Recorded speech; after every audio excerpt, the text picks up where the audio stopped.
¿Cómo se pasa? Bien. Por las dudas, porque más que nada con el equipo de UCI muchas veces no nos comunicamos de qué es la microcirugía, pero a grandes rasgos, la microcirugía es una cirugía que hacemos nosotros y necesitamos de la ayuda de magnificación, que habitualmente es el microscopio, pero en algunas ocasiones usamos las lupas. ¿Ah? Hay dos tipos de microcirugía, básicamente, que son las microcirugías vasculares, que es la transferencia libre de tejidos, es como si fuera un trasplante dentro del mismo paciente, y la microcirugía nerviosa. Y estos son pacientes diferentes también. Son habitualmente cirugías prolongadas, que pueden ser entre 6 y 12 horas en promedio. Hay muchas personas en bloc, es una cosa que genera un poco de caos, las funciones que cumple cada uno, y es algo que tenemos que mejorar. Y es fundamental que, además de resolver las cosas que pasan dentro del bloc, resolvamos qué pasa en el preoperatorio y en el postoperatorio para que sea más ágil la resolución de estos pacientes.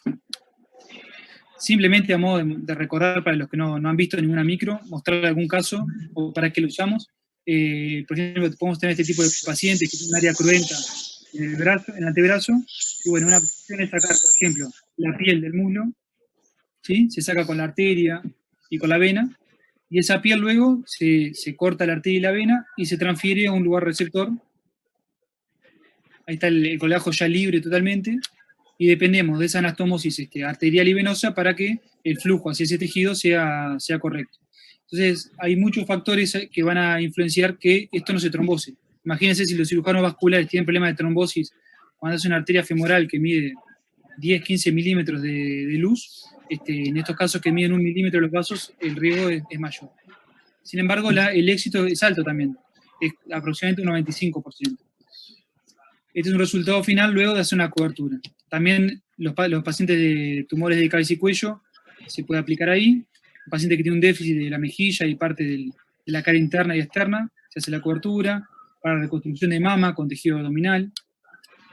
Para pacientes que le falta parte de la mandíbula, ¿sí? Podemos sacar el peroné, por ejemplo, con piel. Ese peroné luego es moldeado fuera del paciente o dentro del paciente. Se le da la forma de mandíbula, se le pone en la piel y bueno, se hace la cobertura. Y otro tipo de microcirugía, la nerviosa.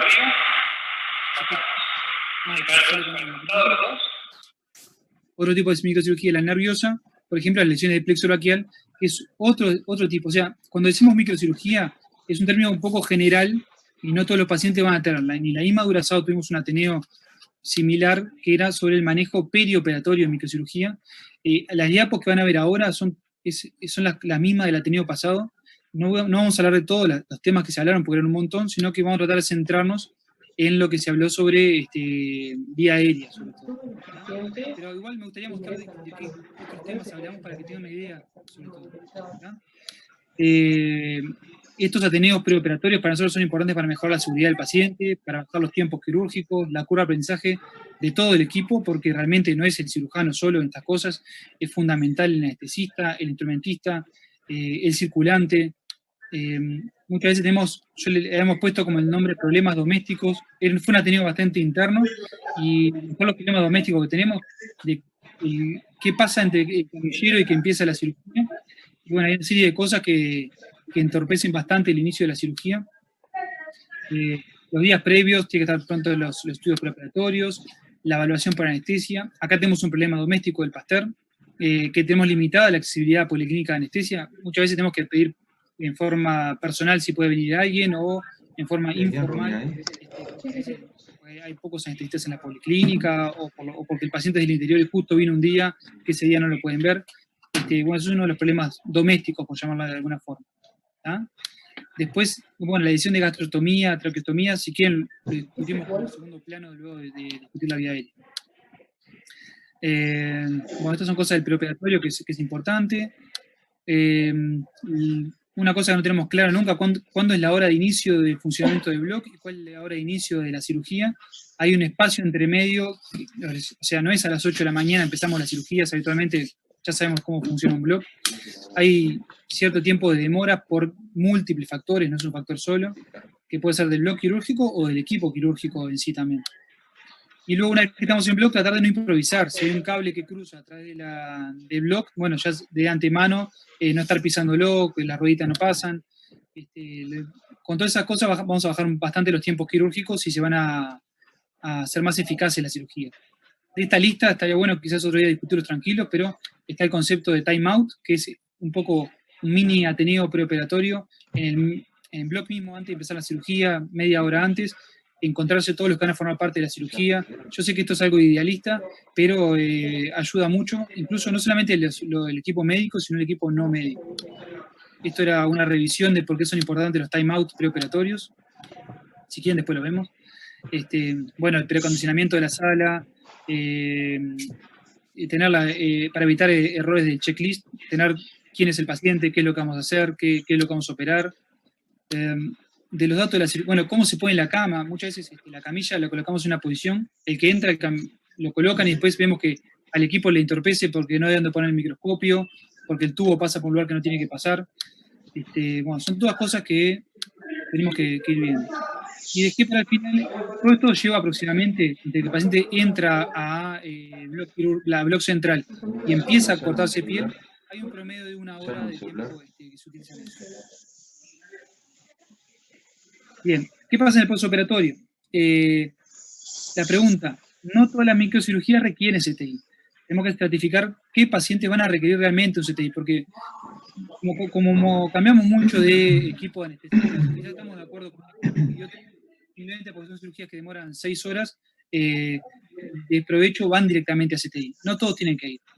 Tratamos de no, por varias razones, ¿no? Ahí están enumeradas algunas, no están en orden de jerarquía, pero en estos tiempos estamos ocupando una cama que quizás no sea para eso, las infecciones de los gérmenes propios de CTI. Para el paciente es incómodo ya de que le digan que va a un CTI y no lo requiere, es un factor de estrés también, y no es lo mismo estar en un CTI que en una habitación con un acompañante. Aumenta los tiempos de estadía y, por supuesto, es más caro para el sistema de salud. O sea que para nosotros es preferible que los pacientes que no requieran, que no vayan a CTI. Y después está el tema de, con los que sí son necesarios, tenemos el tema de la intubación. Muchas veces ahí empieza más que a tocar acá, yo sé que para el intensivista que hace CTI es mucho más seguro tener un paciente que se operó de un tumor de mandíbula, que tiene algo de edema de boca, estar con una intubación orotraqueal es mucho más seguro y los controles son mucho más fáciles que tener un paciente que tiene una intubación nasotraqueal que se la puede llegar a arrancar. Un paciente que fue extubado en bloc y que puede hacer un edema en el postoperatorio. Y bueno, acá queremos la estratificación de riesgo, porque para nosotros queremos no masificar las traqueotomías, es algo que es una prioridad, no solamente es una incisión más en la tráquea, sino que en el postoperatorio están 5, 7, 10 días con la resolución de la traqueostomía más que el final. Bueno, es un tema que queremos hablar con Marta y con la gente. Estoy escuchando un audio de fondo que hace un poquito de ruido ahí. Y bueno, vuelvo a la primera diapositiva, que sirva como gatillo para discutir estos temas. Sobre todo, lo que hemos hablado en la previa con la gente de CTI y de anestesia, de qué opinan de la estratificación de riesgos sobre las vías aéreas. No sé si hay alguien conectado de otorrino también.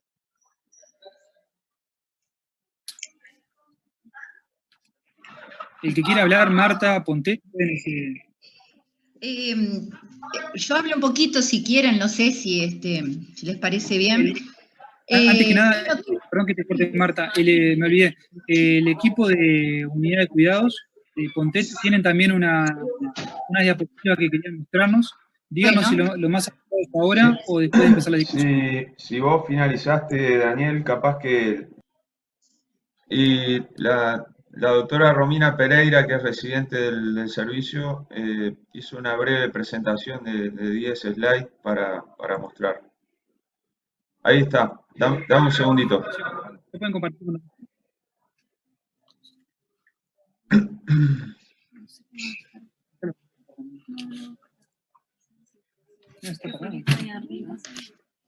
Puede compartir arriba, ¿no? Le paso la palabra a Romina.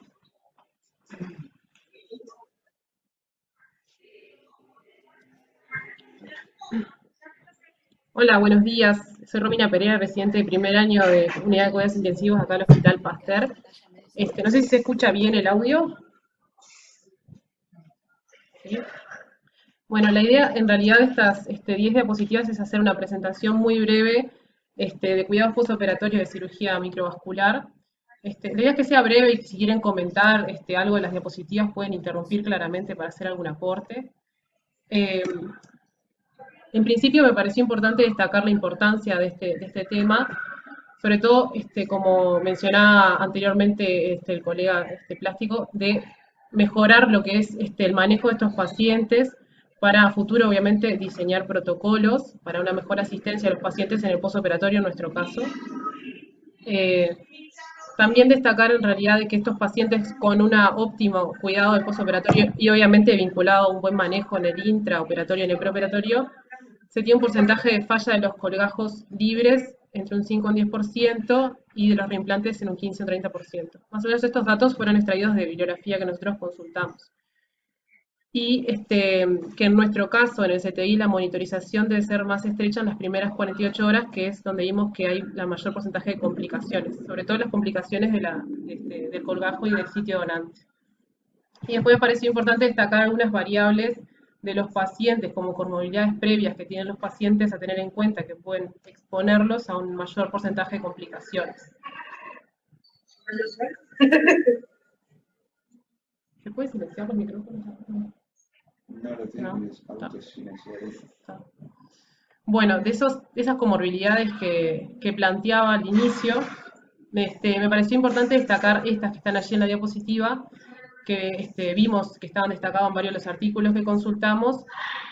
Inicialmente el tabaquismo activo, que en algunos de los artículos lo relacionaban como factor de riesgo a una peor evolución tanto médica como mayor porcentaje de complicaciones del colgajo. Y habían otros artículos en realidad que mencionaban que no había una evidencia clara de que los pacientes tabaquistas tenían una peor evolución.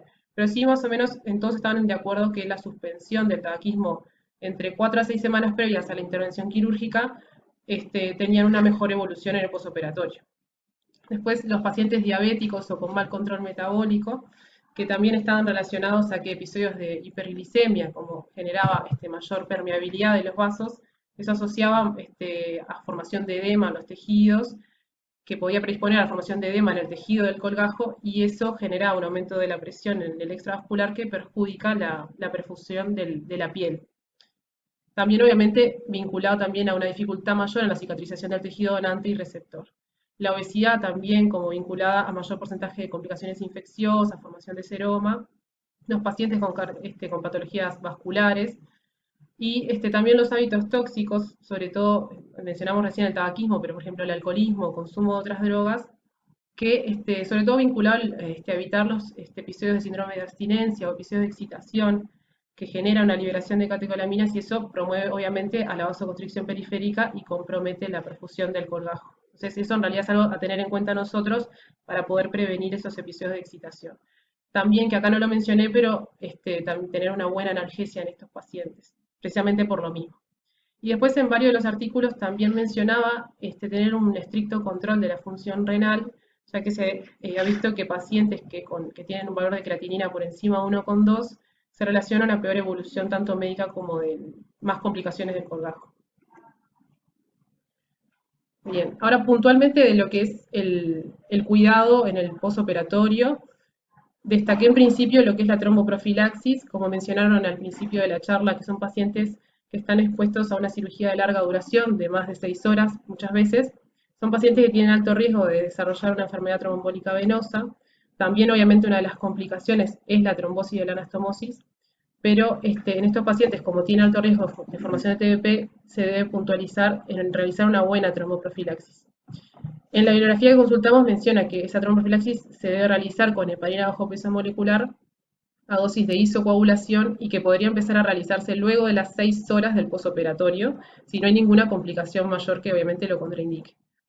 Y puntualmente de las trombosis, para prevención de las trombosis y la anastomosis, el uso o la asociación con la antiagregación con ácido acetilsalicílico a la dosis que allí menciona de 100 miligramos día. Después, en relación a lo que es la movilización del paciente, en varios artículos mencionaba que era recomendable mantener un reposo absoluto en las primeras 24 horas y posterior a esto, si no hay ninguna complicación, claramente el paciente se podría empezar a movilizar y a sentarse al sillón.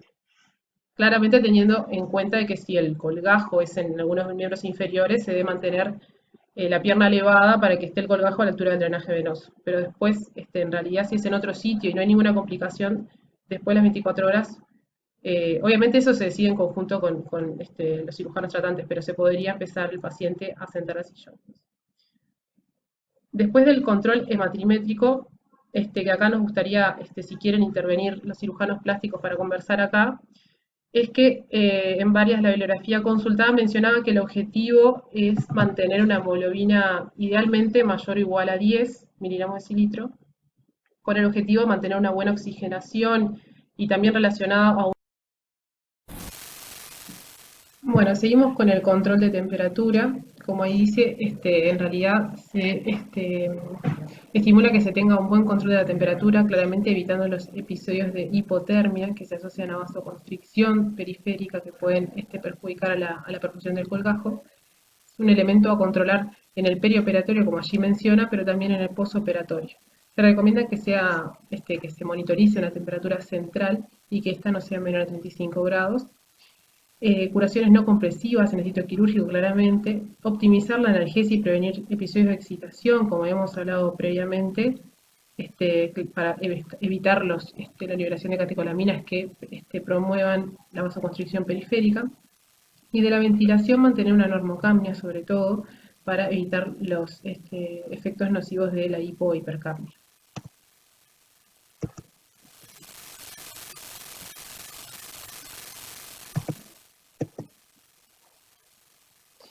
Del control hemodinámico se destaca que en estos pacientes cuando se realiza la resección en el sitio donante del colgajo, los vasos sufren una denervación simpática y esto produce que haya una caída del tono de la pared vascular y una menor respuesta a la vasoconstricción, y por eso debemos plantearnos objetivos claros del control de la presión y del balance hídrico. Como allí menciona la diapositiva, los objetivos básicamente sería mantener una presión arterial sistólica en torno a 100 milímetros de mercurio, siempre evitando el uso de inotrópicos que promuevan una vasoconstricción periférica importante y que eso perjudique la perfusión de la piel y del colgajo.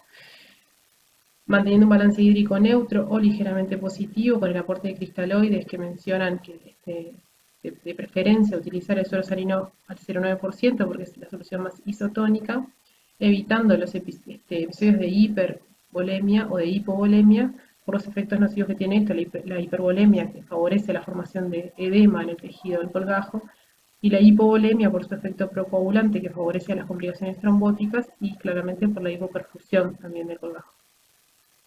Ese balance hídrico, como siempre, nosotros lo controlamos con el aporte que le generamos al paciente y con la diuresis, que aproximadamente sería de 0,5 a 1 litro kilo hora.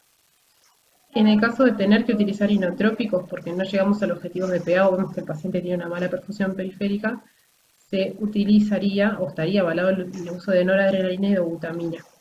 Se contraindica el uso de adrenalina y dopamina. De la monitorización del colgajo puntualmente, la importancia es una detección precoz de la trombosis, ya que diagnosticarlo de forma precoz, sobre todo en las primeras 6 horas de que se produce la trombosis del colgajo, tiene un efecto de que si se reinterviene dentro de esas primeras 6 horas hay un gran porcentaje de probabilidad de poder salvar a ese colgajo. Después de estas 6 horas el porcentaje de vitalidad del colgajo disminuye considerablemente. De la monitorización destacamos que hay elementos clínicos que tenemos que tener en cuenta, asociado a algunas herramientas o dispositivos que después voy a mencionar. De la clínica, elementos de mala perfusión en la piel, perfusión lenta de la piel, o ver aspectos de la coloración, como ahí se muestra en la imagen, una coloración de piel edematizada, morada, caliente, que puede estar reflejando una posible trombosis venosa del colgajo, o si la piel está fría, blanca, y si tenemos la posibilidad de usar un Doppler portátil, vemos que no tiene pulso en el Doppler, estaría reflejando una trombosis arterial. De los dispositivos, destacamos el Doppler portátil, que es una herramienta de alta sensibilidad y especificidad para la detección de trombosis, sobre todo las trombosis totales, y que en nuestra unidad tenemos la posibilidad de tener un ecógrafo que tiene, tiene para poder hacer una monitorización de Doppler de tejidos. El Doppler implantable, que es mencionado en varios de los artículos, pero no tenemos disponible en nuestro medio porque es una herramienta invasiva y costosa. Sí tiene una sensibilidad y especificidad alta porque mide el flujo directamente a través de la anastomosis, pero no tenemos en nuestro medio para utilizarlo. La oximetría de pulso, que es una buena herramienta para poder monitorizar la perfusión en los colgajos de los dedos digitales. Y también se menciona en varios artículos el control de la temperatura local con uso de termografía con cámaras de infrarrojo, que también la menciona como una técnica, al no ser invasiva y también bastante sensible y específica para detección de trombosis. En nuestro caso y en varios de los artículos menciona de que teniendo un buen control clínico de los aspectos de la piel del colgajo, con un Doppler portátil, con estas dos herramientas hacemos una buena monitorización del colgajo con una detección precoz de las complicaciones.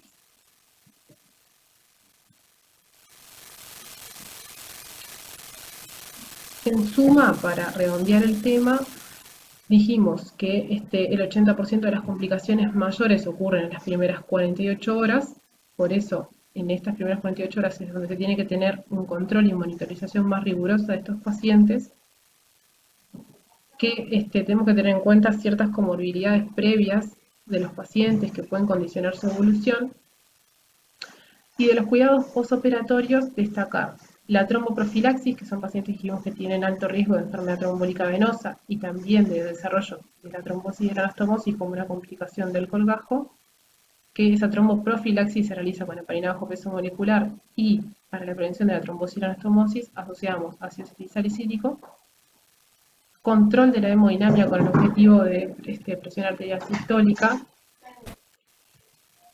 evitando el uso de inotrópicos, aportando soluciones cristaloides.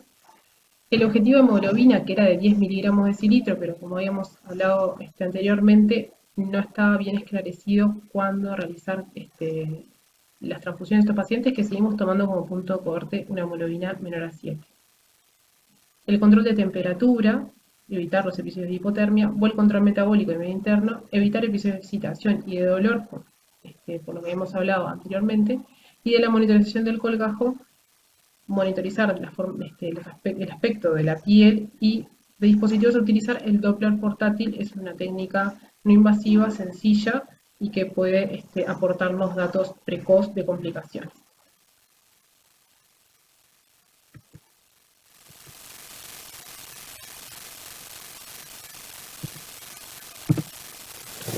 Bien, acá destacamos que tenemos en YouTube un canal de YouTube donde subimos todas las presentaciones